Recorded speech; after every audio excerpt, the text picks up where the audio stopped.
Thad, we've been able to talk all summer basically with all the upperclassmen and your assistant coaches, and there seems to be a pretty good vibe with those guys. They seem pretty energized and excited to get going despite, the changes you guys went through. I'm just curious, how you're feeling. We haven't talked to you since April. What your mindset's like as you get sort of closer to training camp. Well, I'm very excited with where we are at this particular juncture of the season. I mean, guys are finishing up finals. Most guys are done. We've got a couple guys that are doing something today. But I think from what we set out to do in terms of starting back on June 7th or whatever it was, just really trying to reestablish the culture in our program. I think from the standpoint of getting back to the basics in terms of how we do things on a daily basis, and guys being completely accountable for everything that they have to do on and off the court. And you probably just touched on it there, but you had said at an event that we weren't at that one of your goals was to sort of get back to doing things the way you did when you first got here. I'm just curious what you think you got away from, and was it just sort of a last year thing, or is it something that's been over the last 2, 3, 4 years, or? No, I think there's a conglomeration of things, just in terms of how we recruited and just trying to get in or make sure that everybody we bring in here has an understanding of this university is far greater than any of us, and everybody has an obligation to uphold and do what's best for not only the university but for our program. And I think from that juncture, just looking back at how we've done things in the past and understanding, kind of reevaluating everything across the board in terms of the program, and like I said, I like the changes that we've made. What specifically then this summer were you hoping to accomplish with the time that you had with the guys, and both on and off the court, like you said? What were your goals for this summer? Well, I think the first thing we wanted to do on the court was build our offensive concepts and teaching guys how to play basketball. And as we try to explain to them, we'll have 75 actions in, and percentage says they're not going to work all the time. What do we do after that? And I think those are things that we've sat down as a staff and said, hey, because a lot of the core of the team is back, and just trying to further along our basketball knowledge in terms of understanding is something that has been very, very important this summer of sort of teaching guys how to play. Now, doing the skill work, all those things is very important to us. Having the culture, or you talk about having the core group of guys back, and you talk about working on improving the culture and growing the culture. Is that a challenge? Is that more of a challenge than maybe it would have been a year ago, because you do have some more experience back, where it's not that all these guys are coming with a fresh slate? You've got guys that have a body of work behind them, and maybe there's more you want to change? Yeah, without a doubt, it's a little bit, I don't want to say easier, and I don't think there's an easy part of this job, but with that said, I think that getting these guys just fully grasping, for the veterans, the guys that have been in the program for a couple of years, just sort of cleaning up some of the things and being a little bit more specific in terms of what we want them to do and what they're capable of doing. I think one of the biggest challenges you find in today's sports arena is perception and reality. And that's been one of the big things we're trying to deal with, is just the reality of who we are, and which is basically one of the core values we have in our program of humility. In terms of getting the program back to where it was, where did the hiring of Alan Major fit in with that, and what prompted the creation of that position? Well, I think this I've known Alan forever. Just there was an opportunity to not only help us but help him, and kind of get him back into it. I give him credit.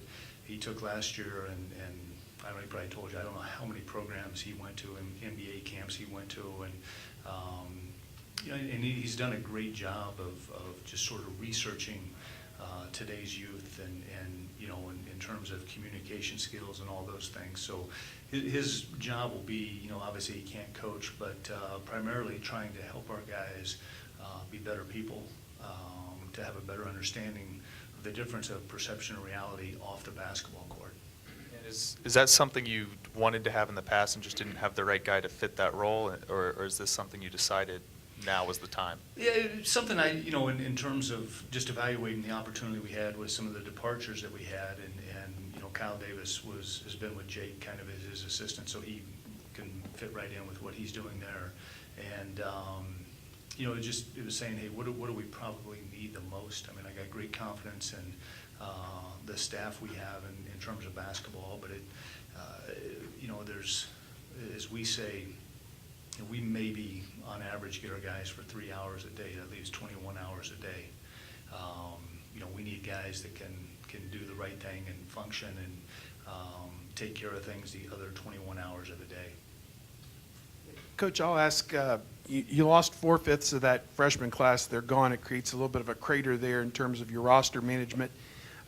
Maybe you have to fill as many as 7 to 9 spots in the next two 2017, 2018 cycles. Just, you feel like you're on track to get the kind of players that you need to continue to contend in the Big Ten, or what was kind of the reaction, I guess, after these evaluation periods? Well, I think from the standpoint, you know, you look at this year's team, Steve, we've only got one senior again.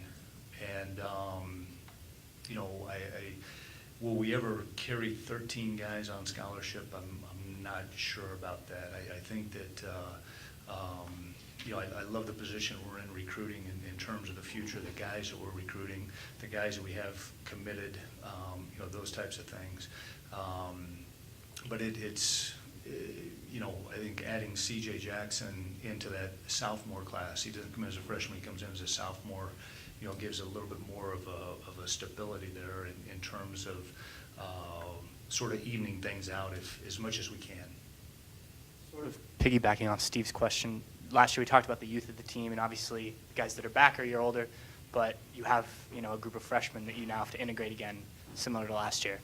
What makes you think, what have you seen that makes you think, I guess, that these guys are going to integrate better and it's going to work out better, I guess? Yeah, well, I think this, I love these 4 guys we have in here.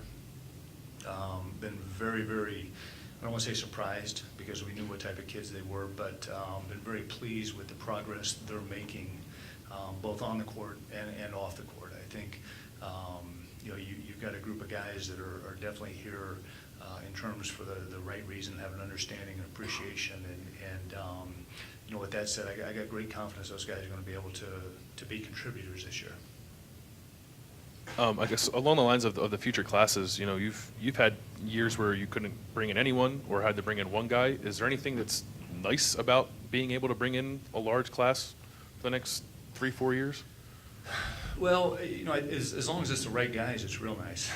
But you know, I think with that said, that's something that, you know, really recruiting sometimes is like a jigsaw puzzle, and you know, you've got to get the right pieces to fit the puzzle. But by the same token, you know, we've been hurt with, you know, early departures. Not so much the transfers. The transfers don't bother me that much.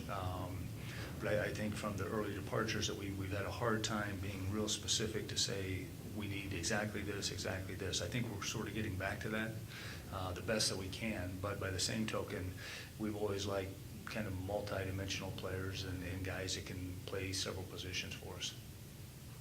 You talked about working on the offense this summer, and that's obviously been a priority. How much has Chris Gent helped with that, and is he sort of your offensive assistant coach, or how have you guys decided to break up those roles? Yeah, you know, Chris has done a lot with that, just in terms of you know, the concepts. You know, he looked at a lot of tape in the spring and you know, had a lot of questions why we were doing this, why we're doing that. And but I think when we get started back in September, that you know, he'll have a heavy hand. You know, Greg has sort of been on the offense side of the ball, but you know, we'll see how that sort of all shakes out. But I love the just sort of the knowledge. You know, we play checkers in college, they play chess in the NBA.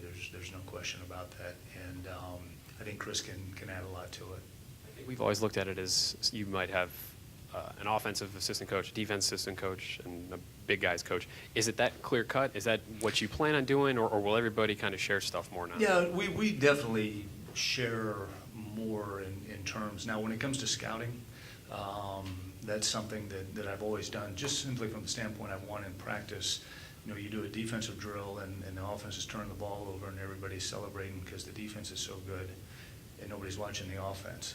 And so that's why we've kind of gone to that. I think with scouting, keeping the terminology the same, you've kind of got the same voice speaking, has always been real good to us.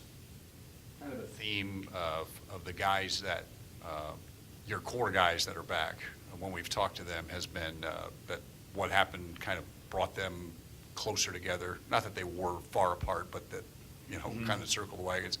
A, have you sensed that? And B, does this offseason feel like hitting the reset button, or how would you describe, where you're at now program-wise? I do think this spring that the guys we had coming back got a lot tighter, and sometimes that happens. We had a transfer in December last year, and I think we ripped off 7 in a row. Sometimes there's when things like that happen, guys do get a little bit tighter. I think I've been very, very pleased with where or the progress we've made in terms of guys accepting accountability and responsibility, and sort of our core veterans. I wish they'd be a little bit more in charge or vocal, that sort of thing. But I think those guys are starting to come into their own. I think there's been a pretty good realization of saying, hey, we didn't have a lot of upperclassmen last year. We didn't like how things went. What do we need to do to change it? Just from the conversations I've had with the upperclassmen. Does this team feel like, I know it's similar, does it feel, you have that core group, but does it feel like a restart with this group as you dive into it? Or Yeah, I think in some ways it does. Just strictly from the standpoint we didn't like how last season ended, and we had to sort of limp to the finish line with injuries and those types of things. But with that said, I think once the dust settled last year and we got back here in June and sort of set the stage for what we were after, how we were going to get there, and where we ultimately wanted to end up, I definitely like where we are today. Bill asked you about the comments you made at the event that kind of made headlines, and I was kind of, you talked about that Florida game and what you said to the players in the locker room, and I'm kind of wondering if you could take us back to that. We talked to you afterwards, but what your emotions were like and what was kind of going through your head when you said that to the players, and then, what your thought process was. Well, I think that, the number one thing I said is I want to get back to coaching basketball, not dealing with issues. And, there's always going to be issues, but the more we can minimize those and focus on the things that are important, and that is doing the best we can academically and doing the best we can basketball-wise. Social life, if there's time for that, but it can't be a priority. And I want to get a group of guys in here that are committed to everything that this program was built on beforehand. The previous players have built this thing, and it's the new guys' job to uphold the standard that they've set. Talked to JaySean last month at the beginning. I just wondered if you had an update on his status. Will he be full go here this month sometime? Yeah, he is cleared. Everything is good. Probably the good thing is the guys, we won't do anything for next 2.5 weeks or whatever it is, and but when we get back, he'll be 100% full contact. He's shooting. He can shoot and run and do all those things now. So he's kind of been like living in a cage and has been released, and he's ready to run a marathon, and we're just like, hey, slow down here. But I think the other thing JaySean did this summer is he did an internship with the Bucks Go Pro thing, and just did a phenomenal job. It's amazing to see just the growth in him in terms of having to sit in meetings with administrators and do all these things. And I think he has a whole new appreciation for what this place is about and how it's ran. And he did a great job the other day in his final presentation in terms of, getting his grades. So very happy with the summer he's had, even though he hasn't been able to do a lot physically. But I think he's really, really matured in all the other areas of life. Thad, when we talked to Jaquan earlier this summer, he mentioned the biggest thing he's working on is sort of getting into a next play mentality, which he notably struggled with last year. How much better can he be just if he gets that mental side right? I think he can be an outstanding player. And, one of my favorite sayings to him is don't guard yourself. And, I think that he has really shown a lot of progress. Now, he still reverts back and we got to continue to hammer that home. But I think he's starting to see the light of what helps him play his best basketball, and that's when he's completely dialed in and focused on what he has to do. And you obviously want, individual improvements across the board, but as the point guard, is he maybe the most important guy in that regard of the guys you have coming back? Well, there's no question, yeah, because, the body language, all those things can become contagious. And, getting him just more emotionally in check, because he's, as we've all seen, extremely talented, can do a lot of different things very well on the court. So getting this thing up here settled in will be advantageous for him and our team. Thad, you mentioned culture and you've mentioned values a couple times. If this program is ideally where you want it from that standpoint, what does it look like? Well, I think that hard to describe, but you know it when you see it.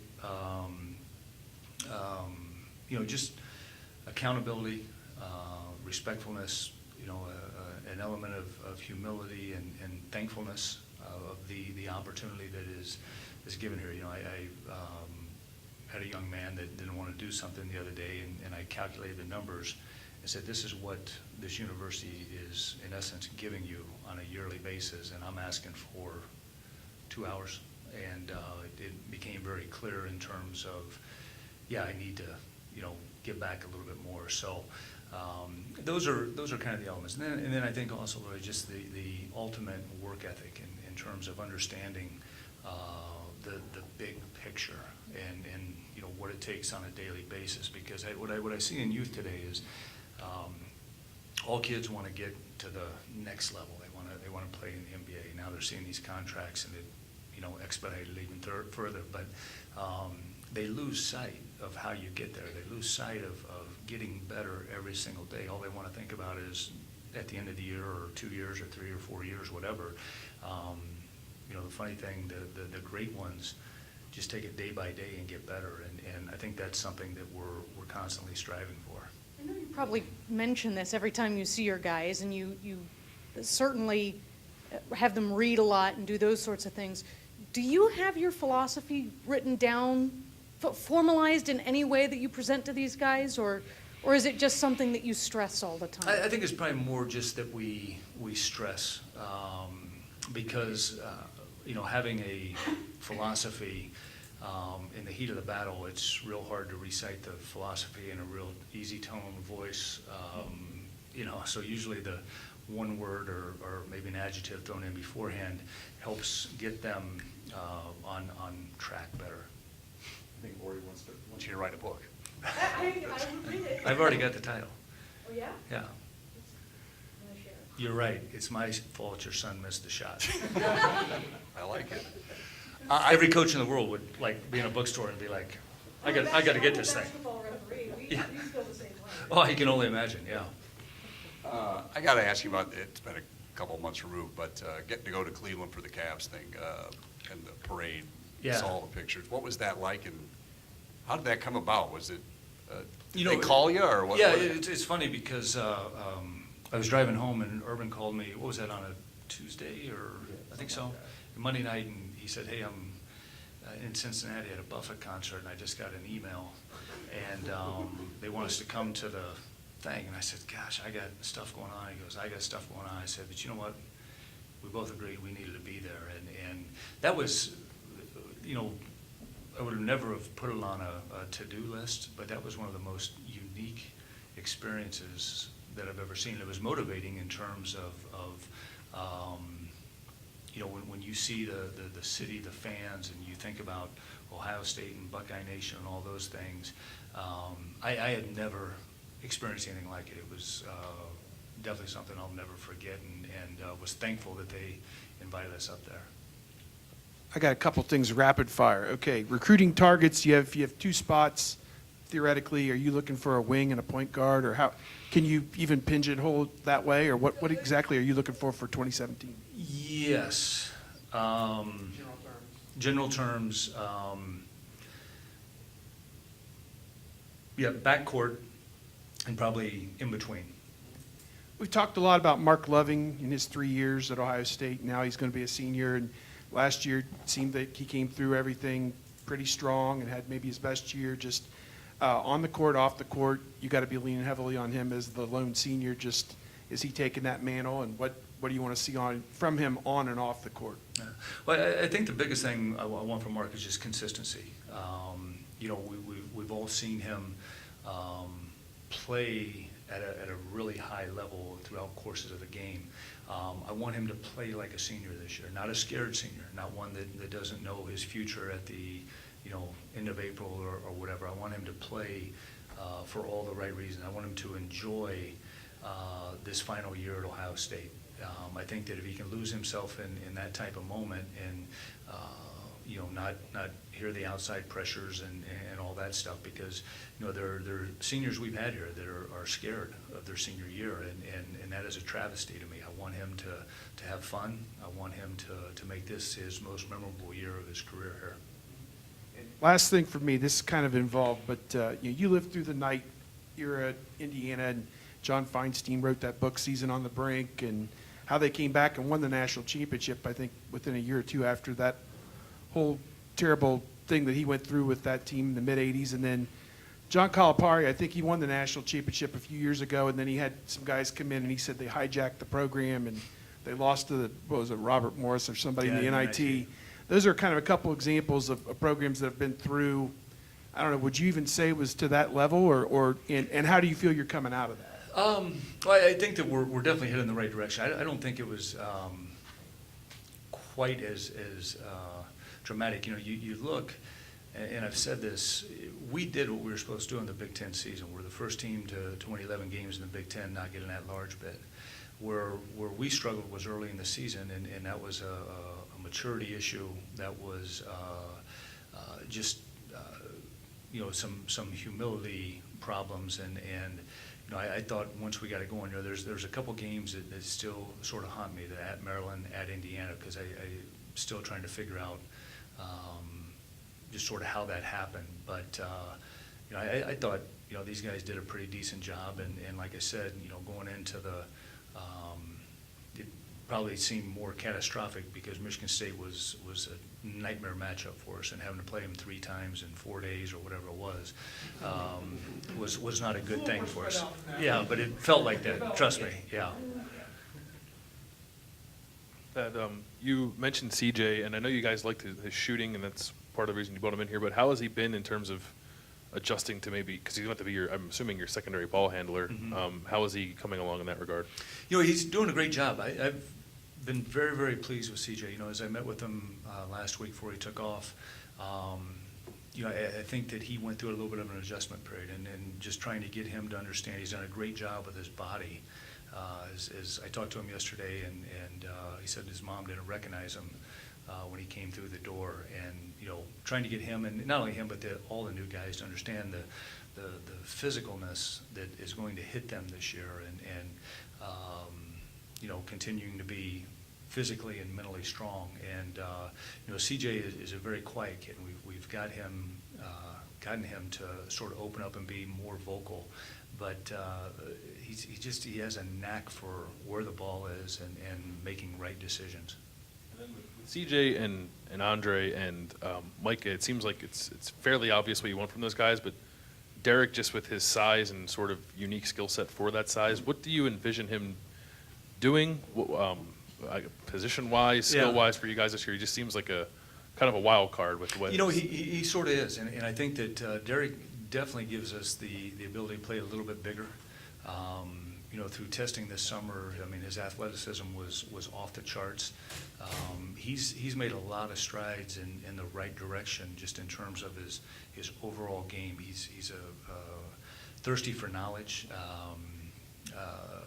You know, he's got a pretty good understanding of how to play. I think they were 49-1 last year at Hargrave, and obviously at St. Ed's in the 3 years he was there.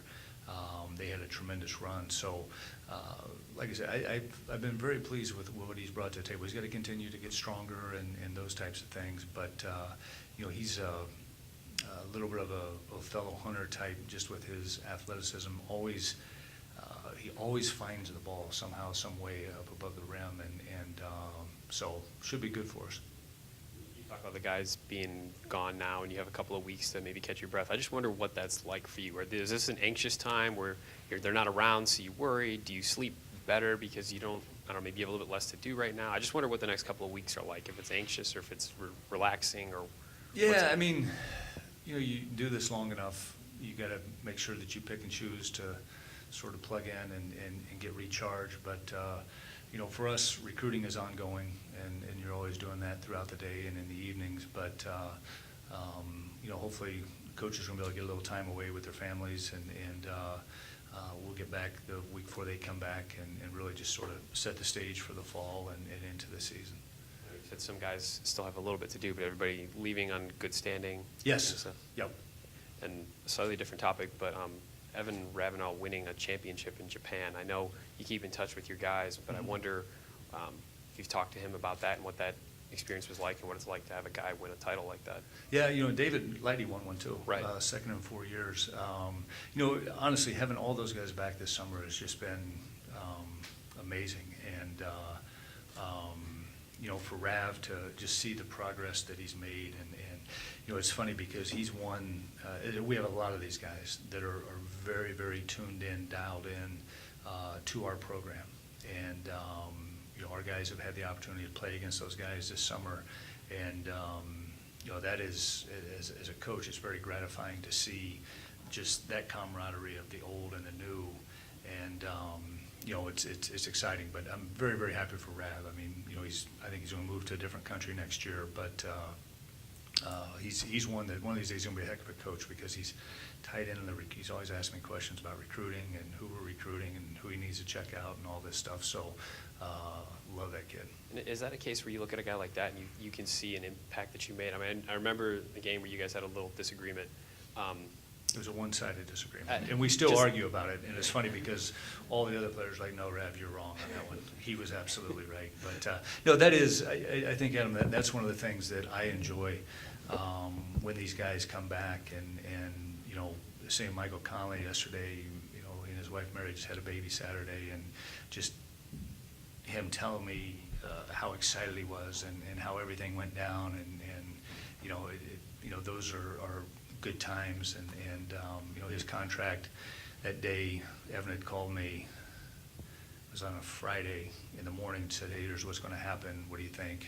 I'm like, yeah. And Michael had come to see me probably a month earlier and sort of said, hey, look, these are my options. And you know, but from that perspective, it's such a great thing to see.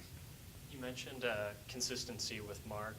Cam Williams, this is his 4th year now in the program, seemed to take consistent strides every offseason, and certainly down the stretch he seemed a bit more aggressive. What have you seen this summer from him, and is he going to be a big part of that offense? Yeah, Cam has had a tremendous offseason.